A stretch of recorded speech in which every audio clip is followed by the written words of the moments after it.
All right. Good evening, everyone. Welcome to EduTALK and happy new month to everybody again, even though it's in May, we're enjoying May already. So happy new month. This is EduTALK and we're very happy to have you on. EduTALK is a weekly virtual talk show created out of the need for a global learning community. And we focus on topics that are directly impacting education and our diaspora nationals right across the globe. EduTALK features teachers, principals, and leaders and dignitaries who share their expertise in education with a common goal of moving education forward and our students upwards. I'm your host, Dr. Dwayne Dice, and I'm joined by my co-host, Dr. Miguel Barker, and we have our special guest that we'll introduce in a while. So let's get a refresher from Dr. Barker here, and we get to talk to our special guest. Dr. Barker, what's cooking in the kitchen, figuratively speaking? Nice to meet our guests.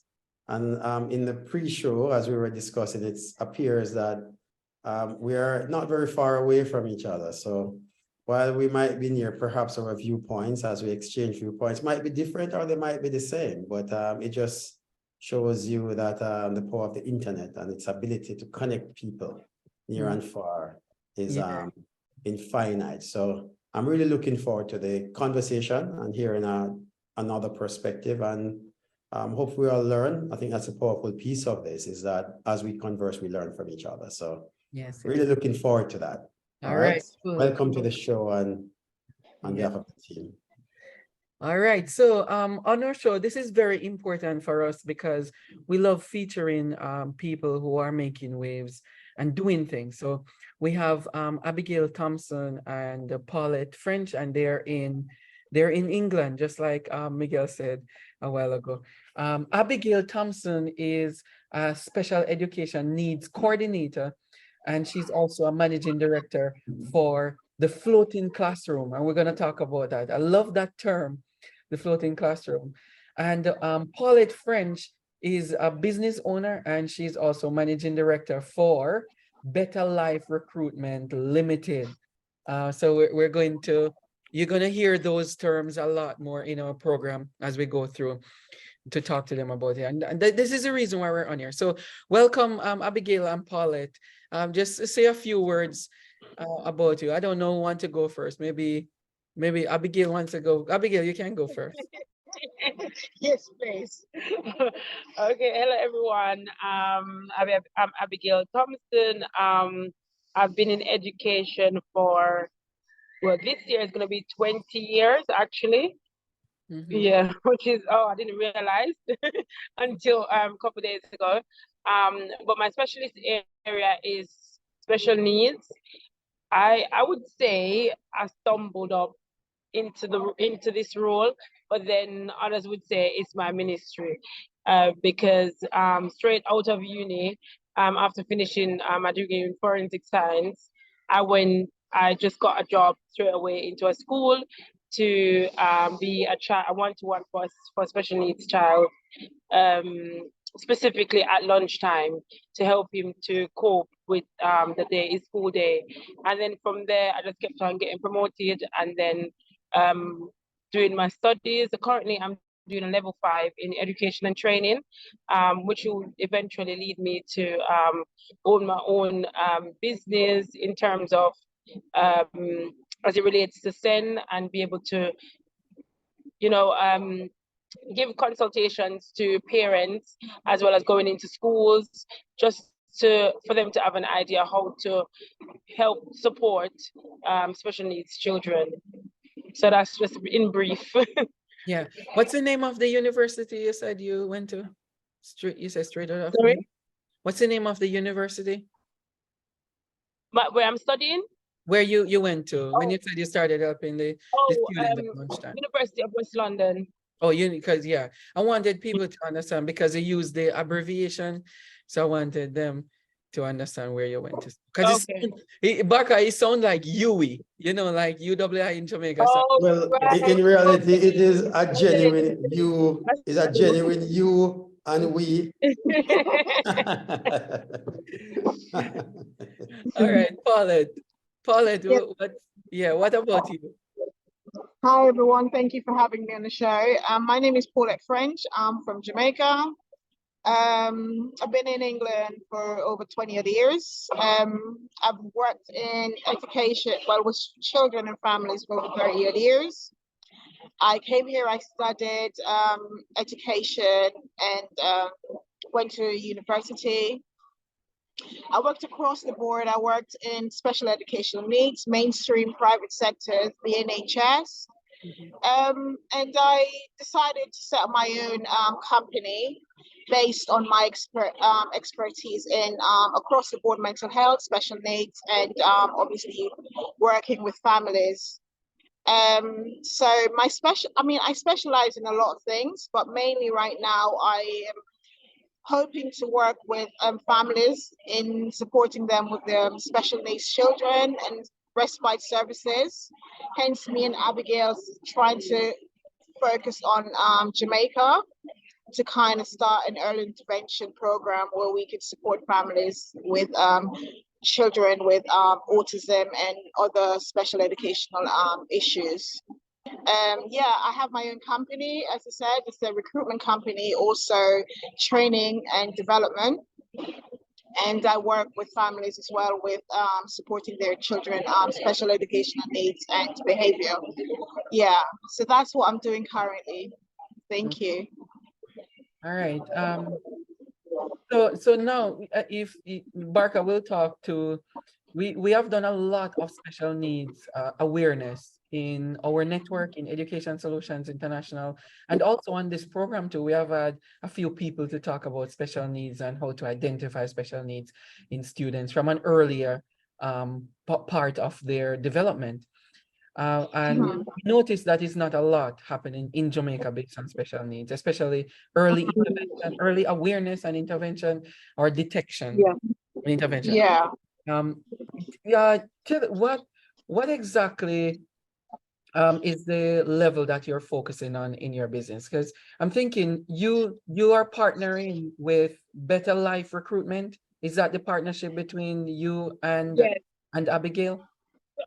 So what we've done is, Paulette and I, we've, because of what we're doing in our own separate businesses, we've decided to come together to actually focus on something separate and apart from both of our businesses. And we have actually named it as well. So basically it's because Betta Lyfe is already registered here in the UK. And in terms of what we want to offer in Jamaica, we reckon that it would be better for us to set up a different entity. So we have actually named it. So it'd be Thompson and Ffrench Early Intervention Program / we're still working on the name. Yeah. But at the moment, you know what it is?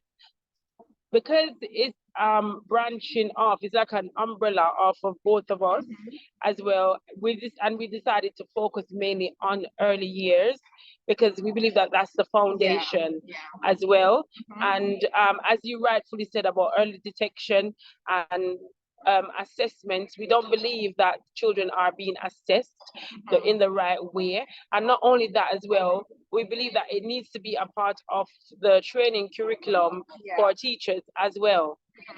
Yeah, and just to point out, I have actually reached out to some private settings in Jamaica where in regards to kind of implementing this particular program that Abigail and I are trying to put together.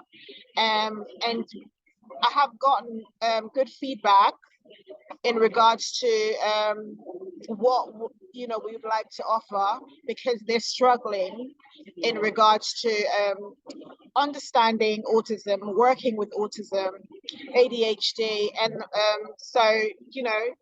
the connection is there. It's just to basically get everything in the framework set up and start, basically implementing it in Jamaica. Yeah, just going in and providing the training and all of that. Okay.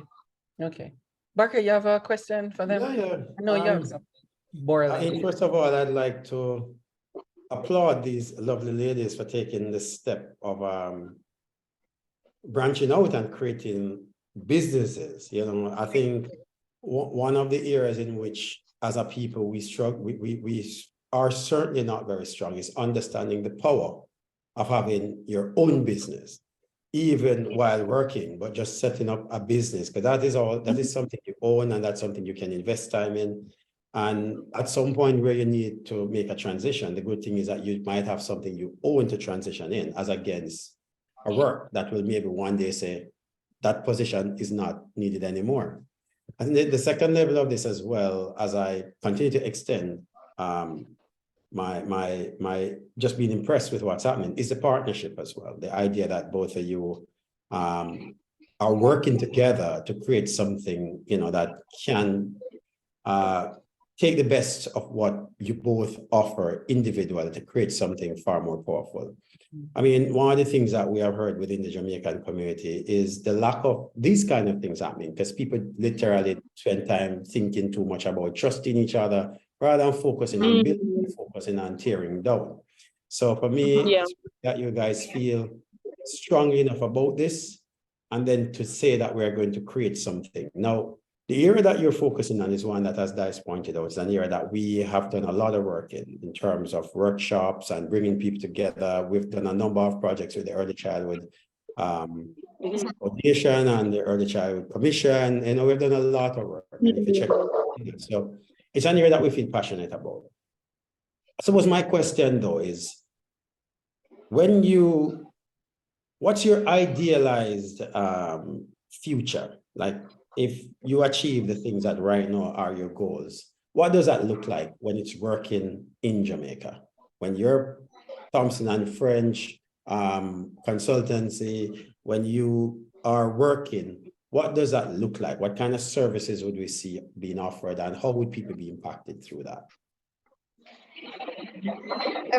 I mean, for me, as I said, I have reached out to some settings in Jamaica, and what in regards to the conversation I had is the need for workshops setting up for parents. So in order to parents to have a better understanding of how to support the children whilst they're at home.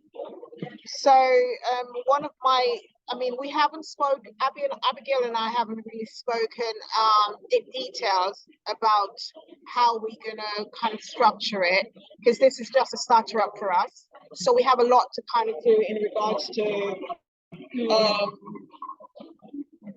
how would you put it? In regards to structuring it. And also we're looking at ways of making sure that it's sustainable. As you rightfully asked, what we see it looking like in the future, as I said before, where I said that we would like it to be a part of the syllabus when the teachers are going for teacher training. It needs to be implemented as a specialist area. Obviously, the teachers would have an option if they want to specialize specifically in special needs. But for me, I think it needs to be compulsory in the teaching syllabus in Jamaica. It shouldn't be a choice. It needs to be compulsory, because exactly, it needs to be part of the curriculum, because they need to be able to at the moment I'm not sure about education psychologists and what the availabilities are in Jamaica, but I know that I've never actually met one. I've never heard anyone says they've met one.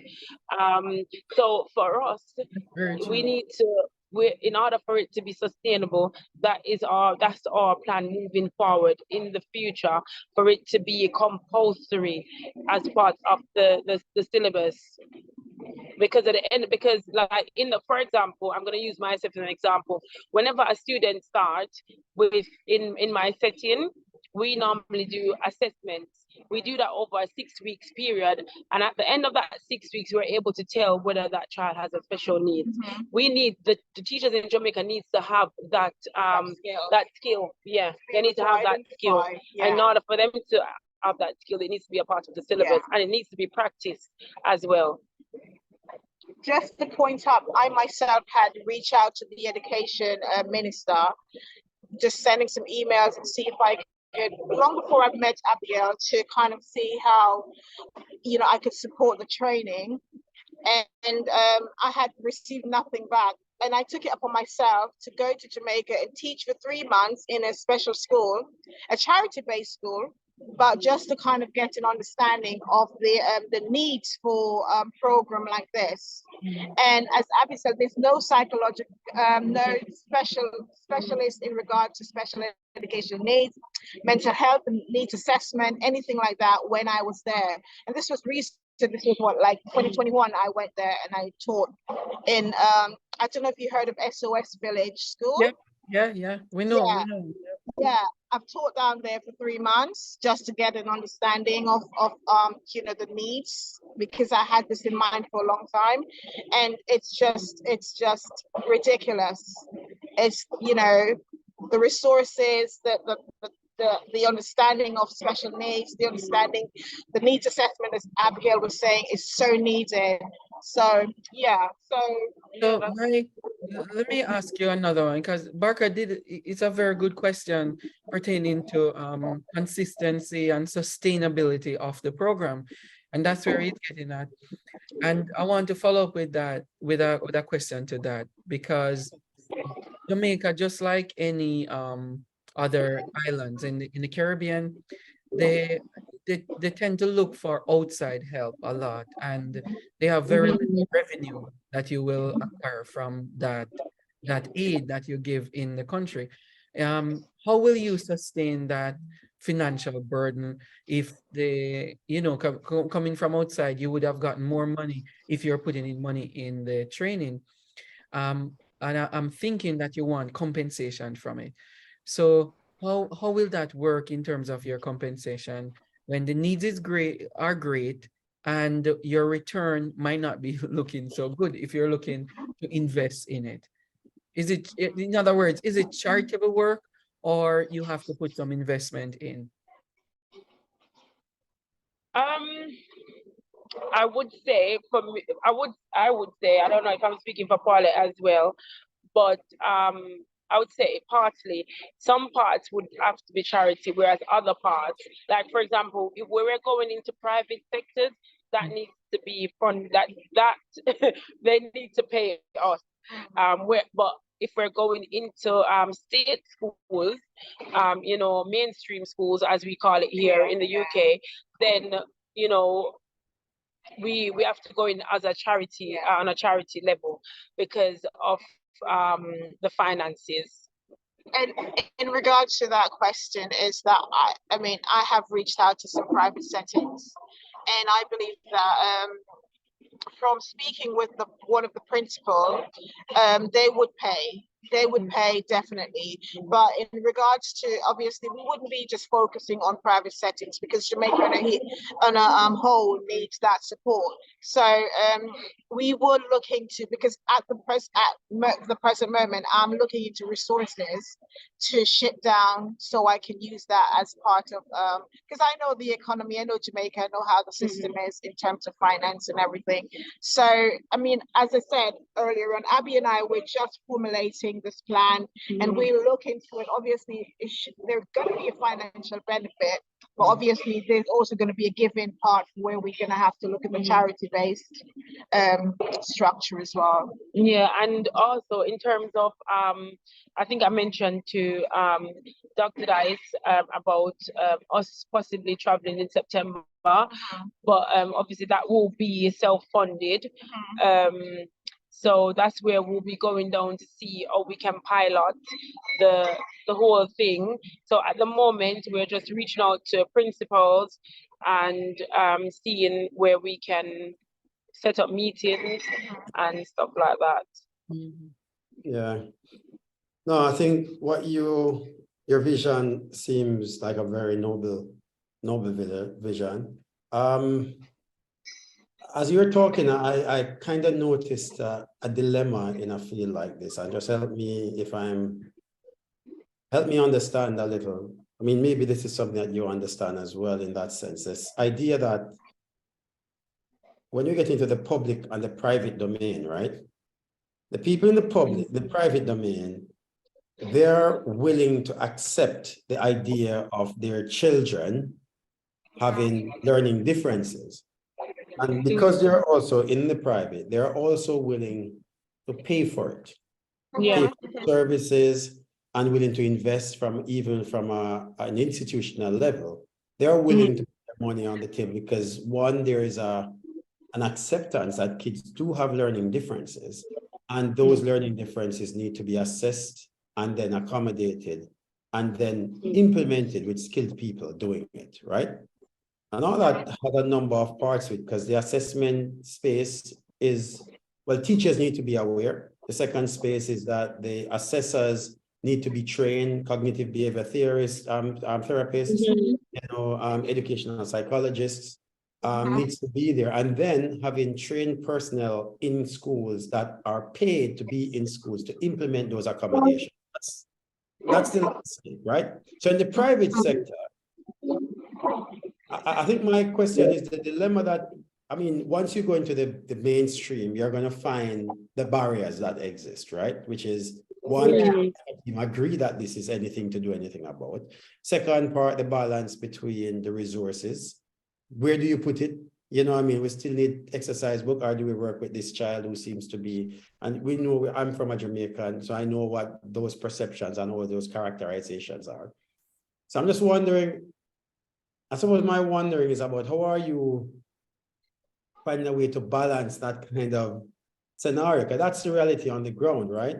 And I can add another layer. I live in the UK. I work in a school, which is a private international school. And we struggle to find cognitive behavior therapists. Struggle. I mean, if you want to book an appointment, it will still take 6-7 months in advance to get one. So I'm just kind of sharing that, but I'm just wondering, in terms of if you're trying to help, the struggle is a place that you want to put the help, can't afford or might not even acknowledge that there's an issue. And so in one sense, you know, I'm wondering about that kind of divide that could be widening as you get into those spaces. Tell me, I'm just sharing a few thoughts on it. So you can put me right or let me know what you're thinking. You know what it is? I think we need to utilize what we have in Jamaica. We need to utilize our teachers. You'll be surprised to find that teachers has the passion that, for example, me and Paulette share, but because of lack of training, there's no passion. Maybe they haven't found someone that is willing to come in to say, okay, if this is what I would like to do, is like somebody to like, for example, when you're in your supervision and you say to your manager, oh, I like to take control of so on and so forth because that's my passion. I don't think they've got someone or maybe an entity or anything like that will come in and say to them, have a training day with them and said, okay, what would you like to do, and stuff like that. From my experience, I haven't seen. Maybe there is something like that I'm not aware of, but I think this is where we need to utilize our teachers or resources that we have on the island, because we've got lots of teachers that are talented. There's a need. There's in overseas, they want to grab up our science teachers or maths teachers and all that. So we need to utilize what we have on the ground. And obviously, like you said, there are going to be obstacles when we actually go underground. We're going to see that, oh, it's not, that's it.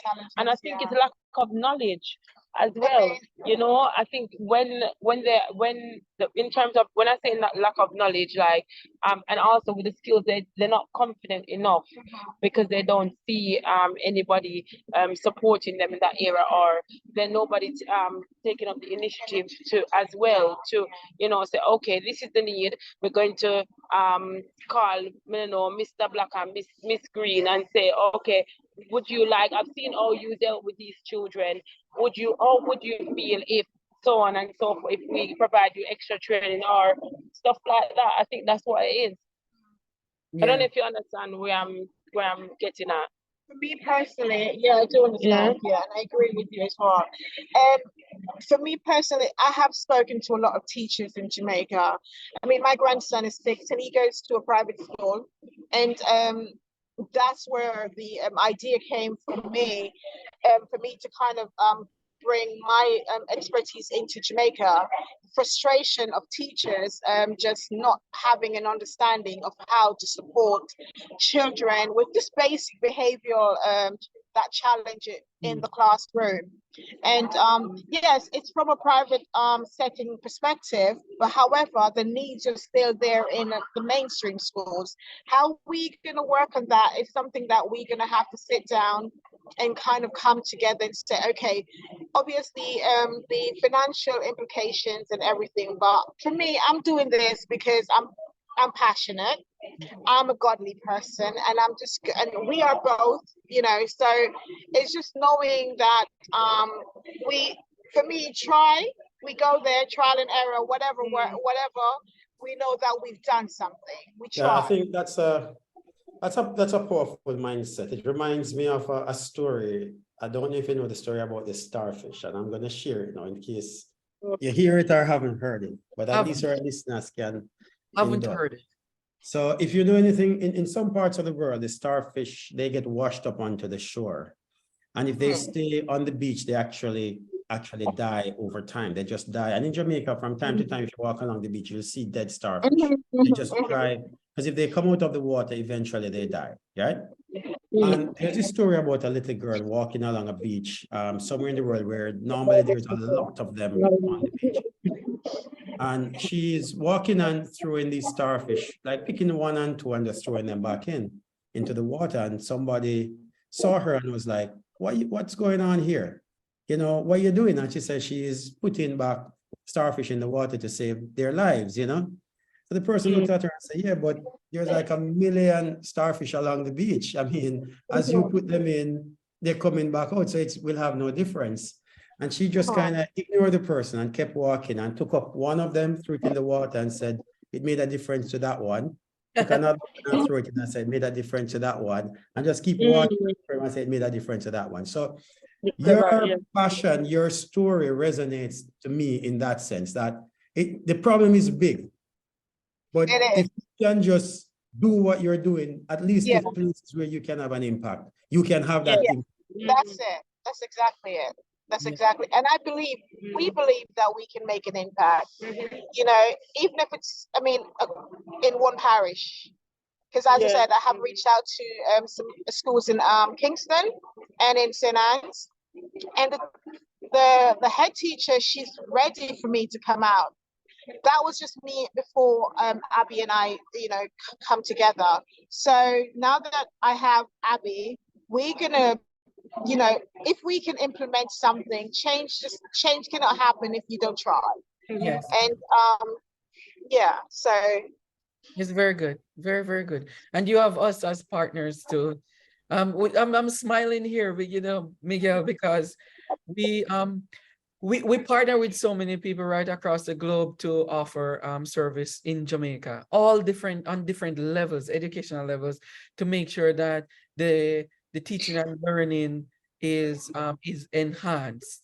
And as you rightly said, we have seen it where in schools we have support, tons of support, and then you look back in the settings where we grew up in, and we wonder if we did have a few more support or services, then something else would have changed, you know, development. So we want to give back as much as possible to so that is very good. Very extremely good.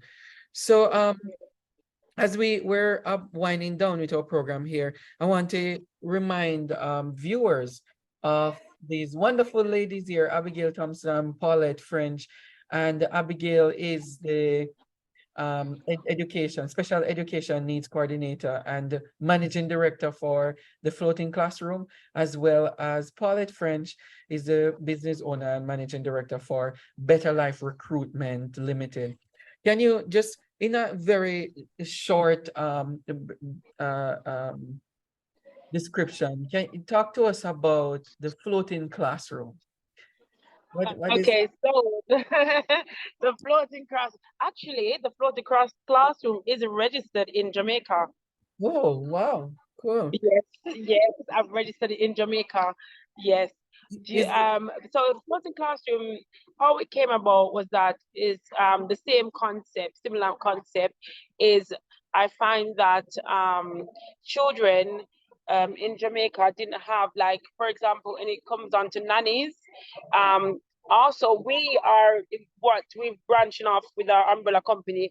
We're gonna be we're thinking of training nannies as well.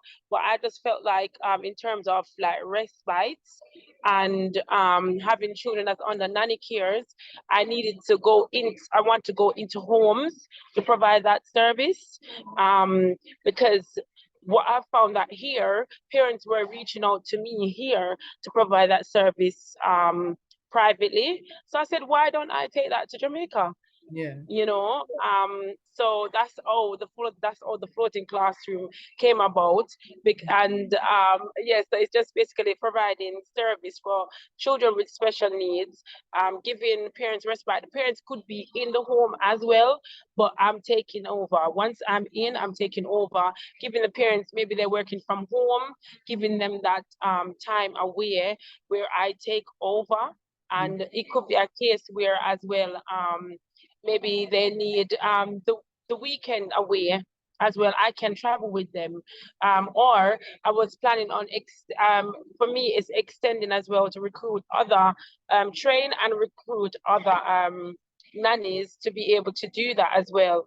Because you have families who would want their nannies to travel with them, who would want their nanny to even live in as well and provide that support. Because sometimes some parents, if they're willing, they would rather to pay a private nanny than to have their child go into a school or maybe a specialist, because sometimes they've got like a behavior specialist schools as well, because they find out their child may get abused there or something like that. So that's how the floating classroom come about. Yeah, I registered it last year, April.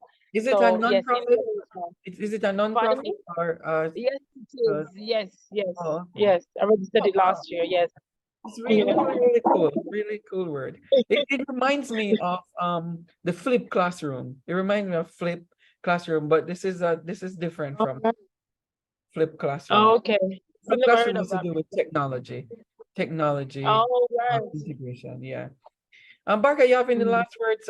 Let's to wind down. No, I think I shared my last word when I told that story, Keep going. That's a good one. I've never heard of that story before. Paulette has, but I haven't. Yeah, I have. No, that's my last word on this. Keep going.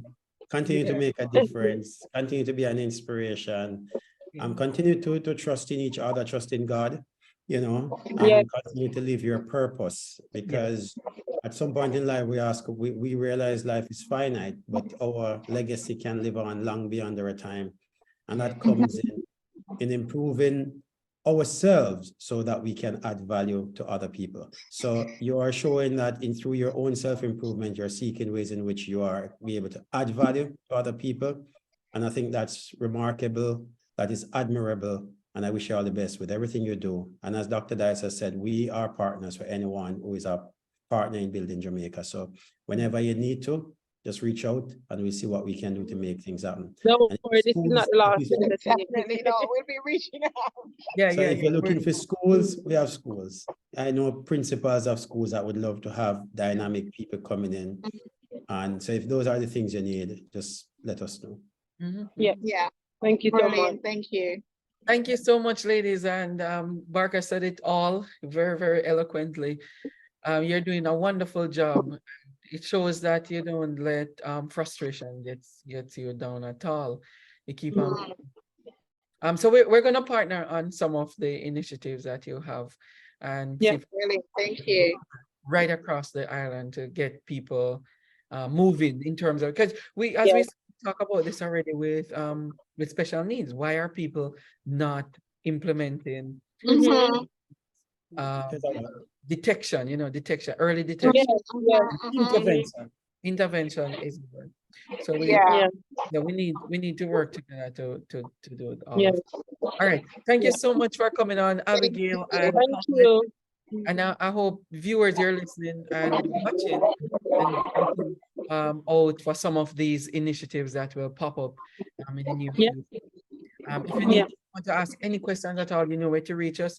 Go on our website or write to us at edusolutions, INTL@gmail.com. Or if you want to go on our website, educationsolutionsinternational.org, and contact us for more information about this.